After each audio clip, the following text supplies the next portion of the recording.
Shalom, puji Tuhan. Pagi hari ini kita boleh bersyukur kepada Tuhan kalau kita boleh bertemu di dalam program Roti Gembala.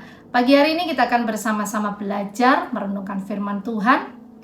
Dan saya berdoa biar setiap firman Tuhan pagi hari ini yang di-sharingkan bisa menjadi berkat buat setiap kita, bahkan menjadi pimpinan dan tuntunan untuk kita selalu melangkah di dalam kebenarannya. Pagi hari ini kita akan bersama-sama belajar di dalam kitab Amsal ayat 18 sampai 21. Saya akan bacakan firman Tuhan pagi hari ini. Hidup dan mati dikuasai lidah. Siapa suka menggemakannya akan memakan buahnya. Amin. Bapak Ibu saudara, saya percaya Bapak Ibu sering mendengar tentang firman Tuhan pagi hari ini. Ayat ini sering didengung-dengungkan, dibacakan, bahkan di-sharingkan. Dan pagi hari ini saya rindu untuk men-sharingkan kembali supaya mengingatkan buat setiap kita untuk kita menjaga perkataan kita. Di Amsal 18 ayat 21, kitab Salomo menuliskan hidup dan mati dikuasai lidah. Siapa suka menggemakannya akan memakan buahnya. Bapak Ibu saudara, lidah ini ada organ yang kecil di dalam tubuh kita dibandingkan tangan, kaki, kepala dan sebagainya. Ini organ kecil Bapak Ibu saudara, tetapi di saat kita salah menggemakannya, ini akan menjadi senjata paling berbahaya di dalam kehidupan kita. Ya, nggak main-main Bapak Ibu saudara. Di sini dikatakan hidup dan mati, artinya kehidupan dan kematian itu bisa dikuasai oleh lidah. Jika kita salah menggemakannya, kita akan memakan buahnya.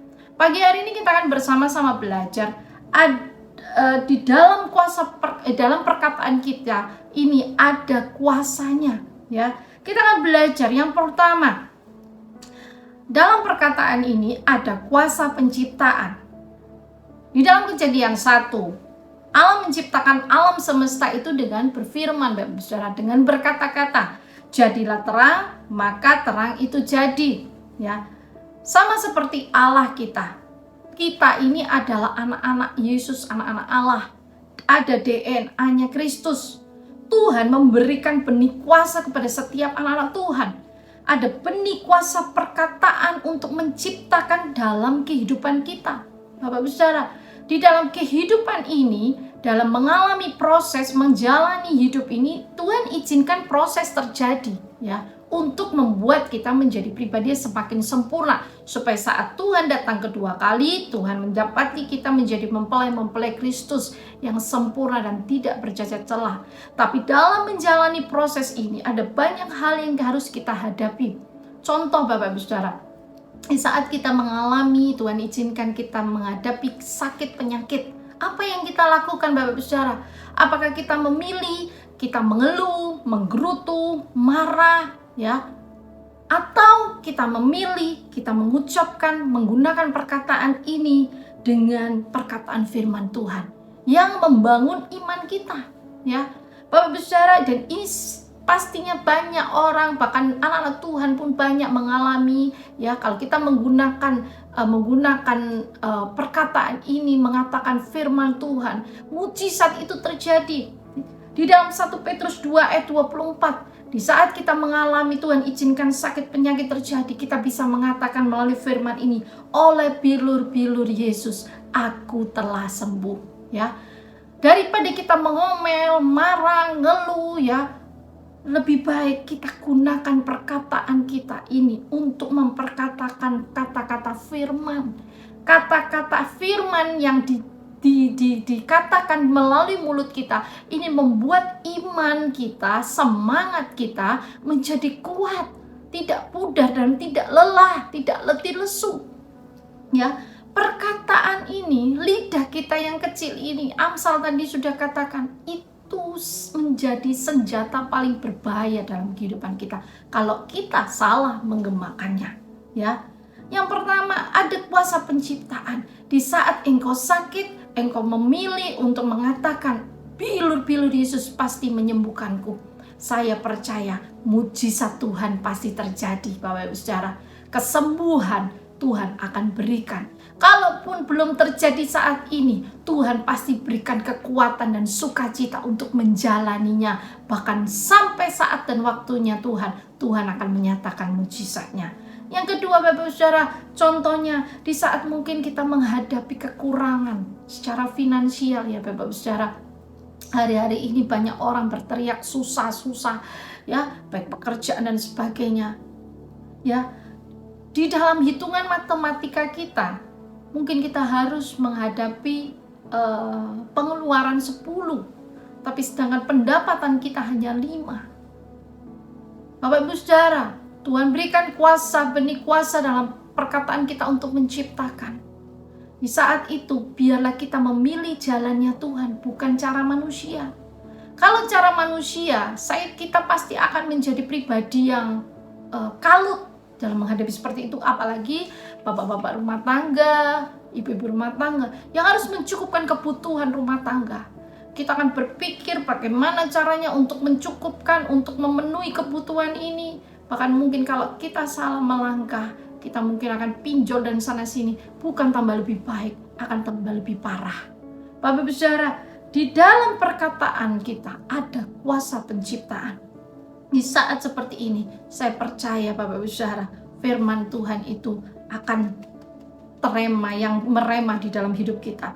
Di dalam Filipi 4 ayat 19 kita bisa berkata, saat kita berdoa, saat kita menjalani hidup, kita bisa katakan, Allahku akan memenuhi segala keperluanmu menurut kekayaan dan kemuliaan yang dalam Kristus Yesus. Kita percaya apa yang tidak mungkin buat manusia pasti mungkin buat Tuhan kita. Tuhan pasti memenuhi keperluanku, segala keperluanku Tuhan akan mencukupkan. Tuhan tidak akan mempermalukan kita. Kita akan lakukan bagian kita, tetap kita bekerja, dan Tuhan akan melakukan bagiannya.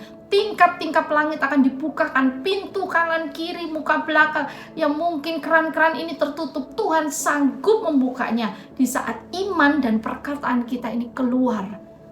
Yang hal-hal yang positif, hal-hal yang baik, bahkan ini akan mengaktifkan iman kita, dan ini akan menggerakkan surga untuk menolong setiap kita. Bapak Ibu Saudara, saya mau saksian Bapak Ibu Saudara, saya mau sharing. Berapa waktu yang lalu, 2 bulan lalu atau 2 bulan atau 3 bulan yang lalu, saya mendengar dari suami saya pulang kerja, dia cerita ada hal dalam pekerjaan yang secara manusia kami rada kurang baik lah Bapak Ibu Saudara. Rumornya seperti itu. Saya mendengar seperti itu. Tapi saya sebagai istri, saya tidak bisa membantu suami saya dalam pekerjaan. Apa bagian saya? Saya berdoa. Saya berdoa, saya bawa dalam doa, saya doakan suami saya. Apapun yang Tuhan izinkan terjadi, saya percaya Tuhan mendatangkan kebaikan. Kami hanya belajar taat, kami hanya belajar mengandalkan Tuhan. Di saat seperti itu Bapak Saudara, berapa hari saya berdoa dan kemudian melakukan aktivitas seperti biasa. Saya suami istri, saya sama suami bersepakat untuk bersama-sama percaya bahwa kalau Tuhan izinkan, Tuhan pegang kendali. Seperti itu saja Bapak Saudara. Di satu malam, subuh ya Bapak Saudara, sekitar jam 3, jam 4 ya. Antara sadar nggak sadar, saya berpikir itu mimpi atau bagaimana, pokoknya itu secara jelas di dalam hati saya, pikiran saya dalam saat saya tidur, firman Tuhan itu meremah, terus terdengung-dengung di dalam pikiran, dalam tidur yang saya subuh itu Bapak Saudara. Perkataan tentang doa Bapa kami, satu kalimat tentang datanglah kerajaanmu, jadilah kehendakmu di bumi seperti di surga. Memang Bapak Saudara, hari Minggu sebelumnya, waktu itu mungkin saya mengalami antara Rebu atau Kamis. Hari Minggu kami ke gereja. Di gereja itu ibadah selesai, ibadah mau tutup, hamba Tuhan yang mengajak kami berdoa, doa Bapa kami. Dan kata-kata itu saja, kalimat itu saja, datanglah kerajaanmu, jadilah kehendakmu di bumi seperti di surga. Sampai saya bangun, kata-kata itu terus mendengung. Oke, saya menjalani hidup saya hari itu, mempersiapkan segala sesuatunya, saya berdoa dan sebagainya, bangun, kemudian di saatnya saat teduh, saya berdoa secara pribadi. Saat saya berdoa syafaat untuk pekerjaan suami saya, kata-kata itu pun diingatkan kembali oleh Tuhan. Saya berkata, saya angkat tangan saya berkata, datanglah kerajaanmu, jadilah kehendakmu di bumi seperti di surga. Saya berkata, Bapak Ibu Saudara, dengan iman saya katakan, datanglah kerajaanmu, jadilah kehendakmu di hidupku, di keluargaku, di pekerjaanku, seperti di bumi seperti di surga. Itu saja yang saya katakan. Saya amin. Kemudian 1 hari 2 hari kemudian saya mendengar berita kembali tentang pekerjaan suami saya. Apa yang kami khawatirkan, apa yang kami pergumulkan, itu tidak terjadi. Bapak Ibu Saudara, ada kuasa dalam perkataan kita untuk menciptakan sesuatu yang tidak diizinkan Tuhan, tidak akan terjadi. Tapi kalau Tuhan izinkan, pasti terjadi. Tapi kita percaya tangan Tuhan pasti menopang kita. Apa yang saya alami, Bapak Ibu Saudara pun pasti bisa mengalami. Dari pengalaman ini membuat saya semakin sama Tuhan luar biasa. Saya mengalami pengalaman iman dan saya bisa sharingkan pagi hari ini. Kalau saya sudah bisa, saya membawakan ini karena saya juga mengalami, Bapak Ibu Saudara. Tuhan akan bawa kita akan naik level demi level bersama dengan Tuhan. Ya. Yang pertama, Bapak Ibu Saudara, ada kuasa penciptaan. Yang kedua, kita akan belajar ada kuasa untuk membangun dan meruntuhkan sesama. Bapak Ibu Saudara, saya bacakan di Yakobus 3 ayat 9-10. Dengan lidah kita memuji Tuhan Bapa kita, dan dengan lidah yang sama kita mengutuk manusia yang diciptakan menurut rupa Allah. Dari mulut yang satu keluar berkat dan kutuk. Hal ini, saudara-saudaraku, tidak boleh terjadi. Bapak Ibu Saudara, di dalam Yakobus, kitab Yakobus 3 ayat 9-10 mengingatkan buat setiap kita, jangan sampai dengan lidah yang sama hari Minggu kita memuji menyembah Tuhan, kita bisa berkata atau bertemu dengan saudara-saudara kita shalom shalom, kemudian Senin hari-hari selanjutnya kita bertemu dengan keluarga, suami, istri, pembantu dan sebagainya. Dengan mulut yang sama kita bisa memaki-maki, mengejek, mengatakan perkataan-perkataan kutuk. Bapak Ibu Saudara, di sini Yakobus juga mengingatkan buat kita, hal ini saudara-saudaraku tidak boleh terjadi. Jangan sampai terjadi. Karena perkataan kita ada kuasa untuk membangun, bahkan meruntuhkan sesama. Ada kuasa yang untuk mengeluarkan berkat, ada kuasa perkataan yang mengutuk, Bapak Ibu Saudara. Ya, firman Tuhan di Amsal 12 ayat 18, ya. Di situ dikatakan, Bapak Ibu Saudara, saya bacakan, ada orang yang lancang mulutnya seperti tikaman pedang, tetapi lidah orang bijak mendatangkan kesembuhan. Amsal mengatakan kembali, mengingatkan, menasihati kita tentang perkataan atau mulut kita, bahwa lidah kita ini kayak senjata yang tajam, senjata yang paling berbahaya, seperti tikaman pedang. Kalau kita menggemakannya salah, kalau kita menggemakan perkataan kita itu yang negatif, mengejek, memaki-maki, ya, marahi orang dengan yang perkataan-perkataan yang menyakitkan. Bapak Ibu Saudara, kalau berapa waktu lalu kita dihebohkan mahasiswa yang ada di Bali, yang secara rumornya, isunya adalah dia bunuh diri karena dibully. Tidak tahu benar atau salah ya Bapak Saudara. Tapi pembulian ini terjadi dari kalangan anak-anak sampai dewasa. Dan melalui perkataan, melalui lidah kita yang kecil ini bisa membunuh, Bapak Saudara. Bisa membunuh diri sendiri ataupun membunuh orang itu. Ya, berapa waktu lalu pun saya mendengar satu berita, ada 2 anak kecil, yang satu SD, yang satu TK atau bagaimana, dibunuh oleh tetangganya. Karena apa? Waktu dicari tahu oleh polisi, dikatakan bahwa anak-anak kecil ini suka mengejek, suka mengatakan hal ini negatif terhadap tetangga ini orang dewasa, mungkin punya kekurangan secara fisik. Saya percaya anak-anak ini, mereka umur masih balita, mereka nggak mungkin akan keluar begitu saja. Mereka pasti mendengar perkataan-perkataan orang dewasa yang lain tentang tetangganya ini, sehingga anak ini meniru tanpa dia tahu, sadar bahwa apa yang dia lakukan ini mengancam kehidupannya. Dan apa yang terjadi? 2 anak ini dibunuh. Mahasiswa yang di Bali dikatakan ada pembulian, kemudian tidak kuat menjadi bunuh diri. Dan banyak hal yang terjadi, hal-hal yang mengerikan karena perkataan, karena lidah. Ya, ada kuasa untuk membangun, ada kuasa meruntuhkan. Di Amsal 12 ayat 18 di sini juga katakan, Bapak Ibu Saudara, bahwa lidah orang bijak mendatangkan kesembuhan. Kalau kita mempergunakan perkataan ini, perkataan kita, mulut kita dengan baik, kita pasti bisa membangun. Kita bisa memberikan damai sejahtera. Kita memberikan sukacita buat orang-orang sekitar kita, buat suami, istri, anak-anak, bahkan keluarga, orang tua, saudara-saudara kita, bahkan orang di sekitar kita.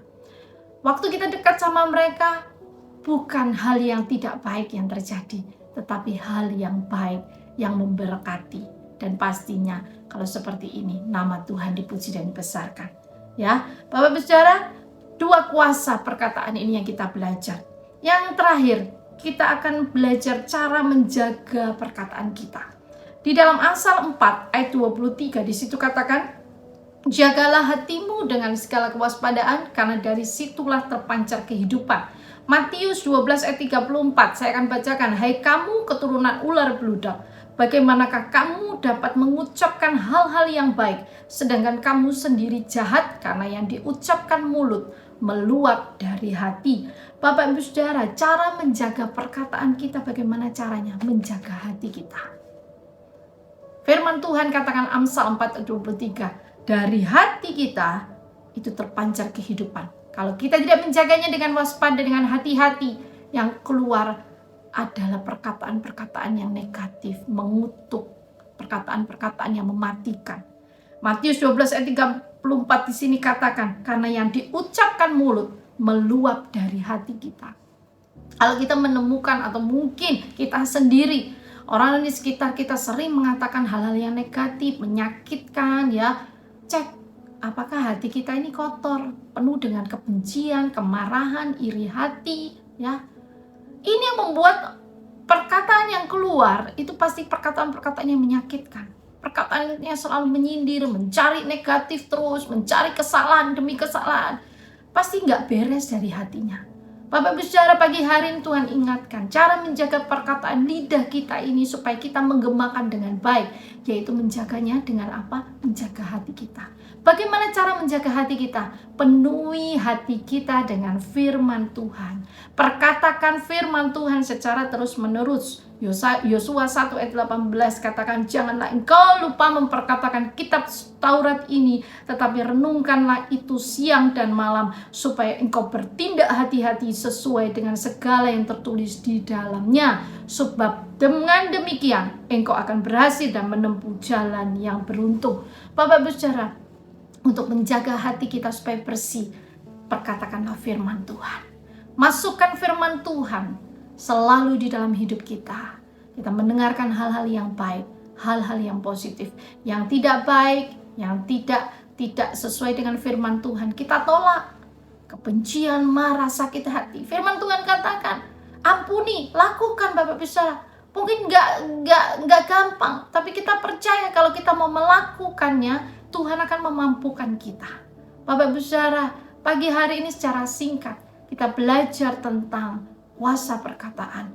Biarlah pagi hari ini mengingatkan buat setiap kita anak-anak Tuhan di dalam menjalani kehidupan kita hari demi hari, di mana kita tidak tahu apa yang akan ke depan akan terjadi. Ya, kita akan menutup tahun 2025, ya, tinggal 1 bulan lagi kita akan masuk di tahun 2026. kita mau melangkah bersama dengan Tuhan. Biarlah setiap nasihat firman Tuhan, setiap firman Tuhan yang sudah diberitakan ini kita tangkap, terima, dan kita masukkan dalam hati kita. Dan biarkan firman ini bertumbuh di dalam hidup kita. Dan ini akan berakar, bahkan akan berbuah-buah. Dan melalui kehidupan kita, nama Tuhan dipuji dan dibesarkan.